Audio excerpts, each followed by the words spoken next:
तेरी स्तुति और आराधना करता हूँ मैं तुझसे ये प्रार्थना।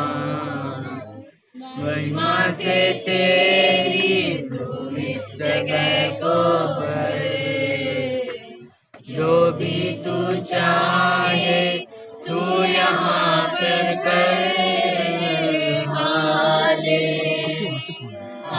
Hallelujah hallelujah hallelujah hallelujah hallelujah hallelujah.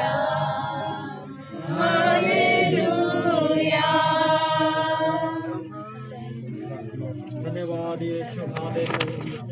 परमेश्वर धन्यवाद, आपकी करुणा के लिए धन्यवाद परमेश्वर, हालेलुया।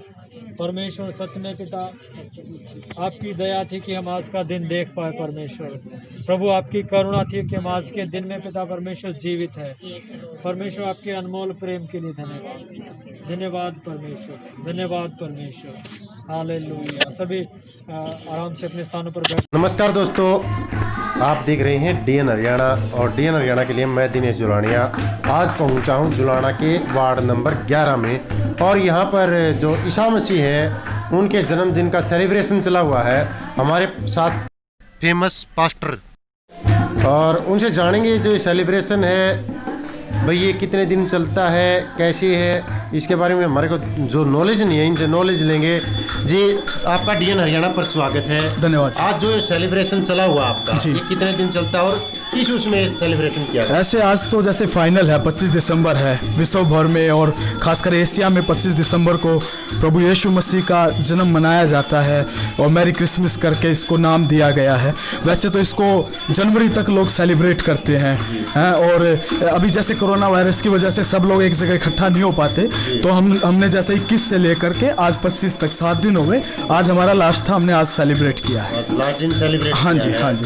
तो क्या मान्यता है ईसा मसीह को लेकर पूरे विश्व के? देखिए, जब आप पवित्र शास्त्र बाइबल पढ़ते हैं तो उसके पहले अध्याय में लिखा आकाश और पृथ्वी को परमेश्वर ने बनाया। सबसे पहले परमेश्वर ने आकाश और पृथ्वी को बनाया। उसके बाद जब हम पढ़ते हैं कि वो समय बीतता गया, मानव जाति और मनुष्य और पशु हर चीज फैलती गई, तो मनुष्य परमेश्वर से दूर हो गया। रोमियो की पत्री में लिखा है सब ने पाप किया और सब परमेश्वर से दूर हो गए। उस अलगाव को दोबारा से जोड़ने के लिए, उस खराब बुद्धि को दोबारा से जोड़ने के लिए, उस टूटे हुए प्रेम को दोबारा से मनुष्य के साथ जोड़ने के लिए परमेश्वर ने अपना इकलौता पुत्र जगत में भेजा है। तो जैसे यूहन्ना रचित सुसमाचार बाइबल में लिखा है 3 अध्याय वचन 16 में लिखा है, क्योंकि परमेश्वर ने जगत से ऐसा प्रेम किया कि उसने अपने इकलौता पुत्र प्रभु यीशु मसीह को जगत में भेज दिया ताकि जो कोई इस पर विश्वास करे वो नाश ना हो परंतु अनंत जीवन पाए। और यीशु इसलिए आते हैं ताकि हमारे बीच में परमेश्वर के साथ एक सहभागिता, एक पुल और एक समझौता करा सके। और उन्होंने कहा कि जब मरियम के बारे में आप पढ़ते हैं तो उसमें आज से 2000 साल पहले जिब्राइल स्वर्गदूत मरियम के पास आते हैं और वो एक यहूदी होती हैं, वो अपने आप को पवित्र रखती हैं, उनके पास परमेश्वर की नॉलेज होती है। जिब्राइल स्वर्गदूत आके कहता है तुझ पर परमेश्वर का अनुग्रह हुआ है। अनुग्रह का मतलब आप कोई भी मनुष्य लायक नहीं है, पर फिर भी परमेश्वर ने बिना सोचे समझे और आप पर बड़ी कृपा की है। जगत का उद्धारकर्ता आपके गर्भ से आना चाहता है, आपको ही चुना है। तो वो इस बात को सुनकर डर गई क्योंकि मरियम कुंवारी थी तब तक। तो उसने कहा कि ये कैसे होगा? बोला परम प्रधान की सामर्थ तुझ पर छाया करेगी, पवित्र आत्मा तुझ पर उतरेगा और वो पवित्र है, वो पैदा होगा। वो तो लोग इस बात को नहीं समझ पाते कि यीशु, उसको गलत पेश किया जाता है कि यीशु पवित्र, मरियम कुंवारी थी और यीशु उससे पैदा हो गए। अब आप समझे कि जो परमेश्वर मिट्टी से मनुष्य बना सकता है, तो क्या वो एक स्त्री से जो पहले से उसके पास गर्भ है, क्या उससे एक मनुष्य और बना नहीं सकता? बना सकता है। हम यदि अपनी बुद्धि से इस्तेमाल करें, अपनी बुद्धि से समझे, तो आप एक चीज से 2 चीज नहीं बना सकते। तो परमेश्वर के लिए कोई बात कठिन नहीं, इसलिए उसने मरियम को चुना और उसके बाद यीशु को उस गर्भ से, यीशु को उसे अनुमति मिली और यीशु जगत में आए। अब जो स्वर्गदूत स्वर्गदूत ने उसको बताया कि तू पुत्र जनेगी तो उसका नाम यीशु रखना। उसका नाम का अर्थ बताया कि आप यीशु क्यों रखेंगे, उसका यीशु का क्या अर्थ है? हाँ, यीशु के नाम का अर्थ क्या है, बहुत सारे लोग समझते ही नहीं, मैं भी नहीं समझता था पहले। यीशु का मतलब क्या, इंग्लिश में जीसस बोल देते हैं, हिंदी में यीशु बोल देते हैं, इब्रानी भाषा में उसे यहोशू बोल देते हैं, ऐसा करके अलग अलग अपनी अपनी भाषा में। यीशु नाम का स्वर्गदूत जिब्राइल ने जो अर्थ बताया वो कहा वह अपने लोगों को उनके पापों से उद्धार कराएगा। इसके नाम का अर्थ यही है। तो मैं आपको यही बता रहा कि मनुष्य का जो परमेश्वर के साथ पाप के कारण, खराब बुद्धि के कारण, स्वार्थी मन के कारण जो परमेश्वर के साथ रिश्ता खत्म हो गया था, अब यीशु का नाम और यीशु का चरित्र और यीशु का संदेश उन्हें फिर से जोड़ेगा। और जब यीशु ने अपना पहला संदेश शुरू किया, उनका पहला संदेश यही था, मन फिराओ, पापों से तौबा करो और अपने परमेश्वर की ओर पूरी रीति से फिर जाओ। जी, तो आपने बताया कि जो सेलिब्रेशन है 1 सप्ताह चलता है जी, और विषव के अंदर पूरे महीने, जनवरी महीने तक चलता है। हाँ जी, विषयों में आप अलग अलग कि यहाँ जुलाना के अंदर कितने प्रकार के क्रिश्चियन हैं? यहाँ पर सारे मतलब कैथोलिक नहीं है, यहाँ पर प्रोटेस्टेंट है या पेंटिकोस्टल है, इनमें ज़्यादा कुछ फ़र्क नहीं होता। थोड़ा सा बस अपनी समझ के अनुसार कई बार आदमी चल पड़ता है ना, तो बस वो फ़र्क है। नहीं तो मसीह ने कहा मैं सबके लिए आया हूँ। सबके लिए आया, बिल्कुल। लोगों ने अपने मन के अकॉर्डिंग इसको बांट दिया है, कुछ चीज़ों में बांट दिया है। तो आज एक शोभा यात्रा निकाली गई जुलाना की। जी जी, सुनने में आया। तो वो कौन से पंथ द्वारा निकाली नहीं, देखिए आप अपनी भक्ति को या आप अपने प्रेम को किसी को दिखाना चाहते हैं। जी, जी। कोई तो घुटनों पे आके अपनी मिसेज को बोलता है कि मैं आपसे प्रसन्न हूँ, मैं आपका धन्यवाद करता हूँ, कोई गुलाब का फूल दे के करता है। जी, जी। तो ऐसे ही लोगों का परमेश्वर के साथ भी एक प्रेम हो चुका है यीशु आने के बाद, तो उनका अलग अलग है। अब देखिए, जैसे अभी हम आराधना कर रहे हैं, हम जमीन पे बैठे हैं, ढोलकी बजा रहे हैं, कुछ लोग गिटार बजाते हैं, कुछ लोग ये क्या बोलते हैं, एक शोभा यात्रा निकालते हैं ताकि और लोगों को भी बताएं उसके बारे में। जी, इसके अलावा भी कुछ और है जो ईसा मसीह के बारे में आप हमारे जो दर्शक हैं उनको बता पाएंगे? हाँ जी, जरूर जरूर। अध्याय और वचन 31 से पढ़ेंगे मरियम के बारे में और यीशु के बीच की बात। और स्वर्गदूत क्या कहता है, कहता है कि देख तू गर्भवती होगी और तेरा एक पुत्र उत्पन्न होगा, तू उसका नाम यीशु रखना, वह महान होगा और परम प्रधान का पुत्र कहलाएगा और प्रभु परमेश्वर उसके पिता दाऊद का सिंहासन उसको देगा और वह याकूब के घराने पर सदा राज्य करेगा और उसके राज्य का अंत ना होगा। मरियम ने स्वर्गदूत से कहा, यह कैसे होगा, मैं तो पुरुष को जानती ही नहीं। स्वर्गदूत ने उत्तर दिया, पवित्र आत्मा तुझ पर उतरेगा, परम प्रधान के सामर्थ्य तुझ पर छाया करेगी, इसलिए वह पवित्र जो उत्पन्न होने वाला है परमेश्वर का पुत्र कहलाएगा।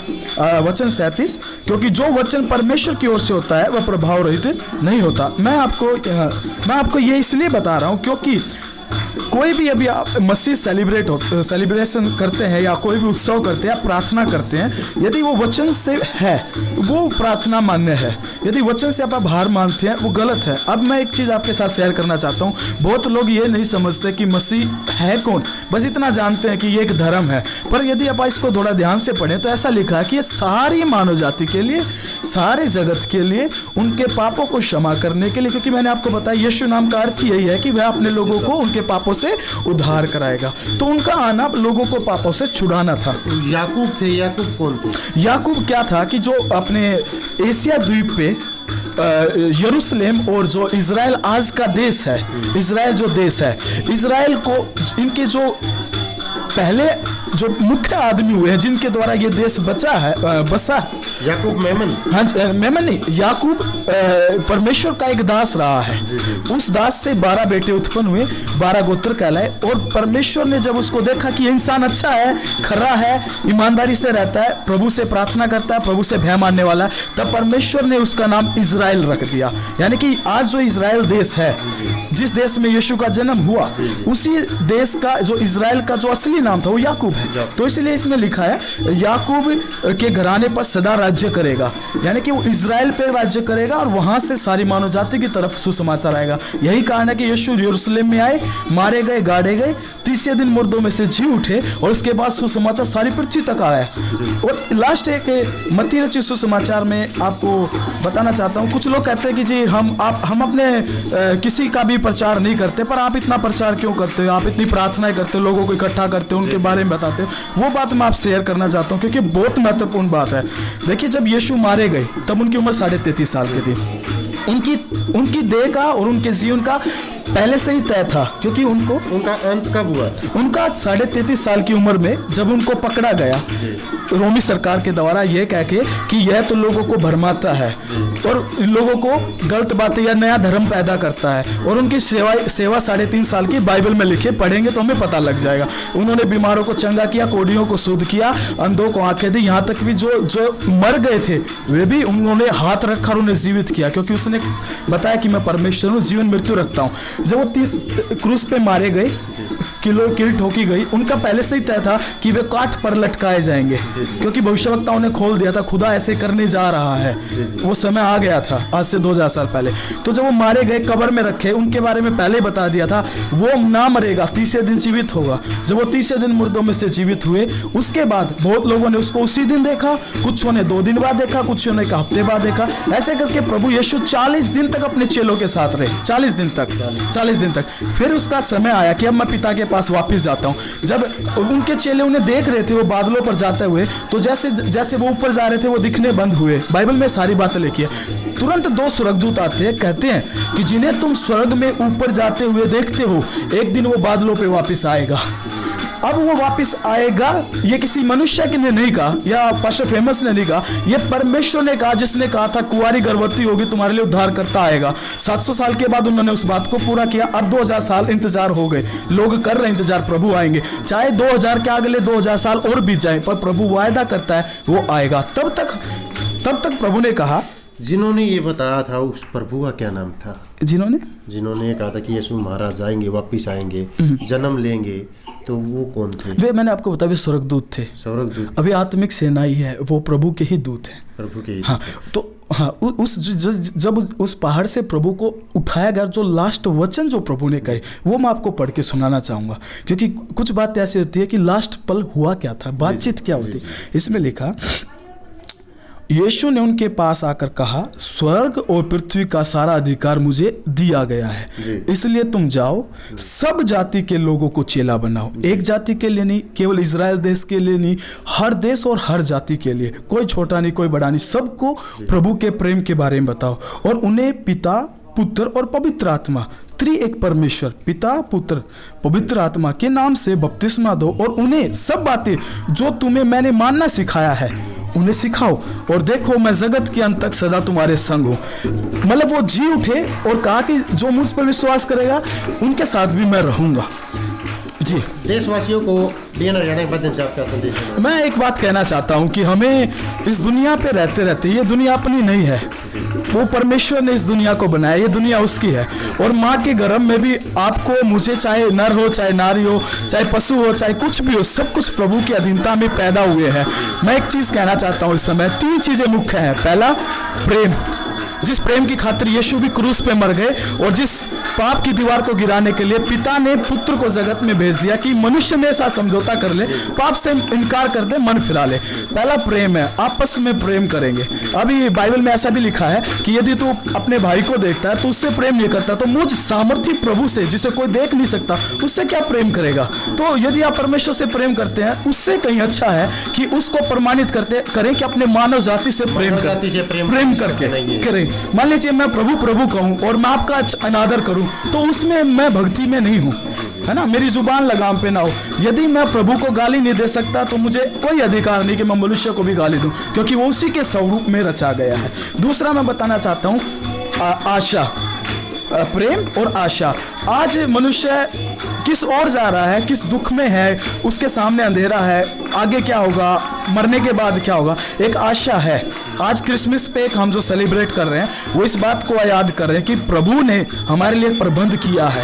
यदि आज हम पाप में पड़े हुए हैं, पश्चाताप करें, मन फिराएं, आंखें उठाकर प्रभु को कहें, हे आकाश और पृथ्वी के प्रभु, हम आपको नहीं जानते पर आप हमें जानते हैं, मेरे गुनाहों को तू जानता है, मैं भी जानता हूँ अपने गुनाहों को, मेरे पास ऐसा कोई भी काम नहीं जिससे मैं क्षमा मांग सकूँ या कोई ऐसा चढ़ावा जिससे मेरे पाप क्षमा हो जाए। प्रभु ने अपने आप को ही दे करके, यीशु मसीह ने अपने आप को ही दे के यूँ कहा कि हे पिता अब इन्हें क्षमा करना। करना। तो हमें यदि पापों की क्षमा चाहिए तो हमारे पास एक आशा है, आप यीशु पे विश्वास करें, आप उनकी शिक्षाओं को सुने, बाइबल पढ़ें और उसके बाद अपने जीवन में उन बातों को आचरण में लेके आए।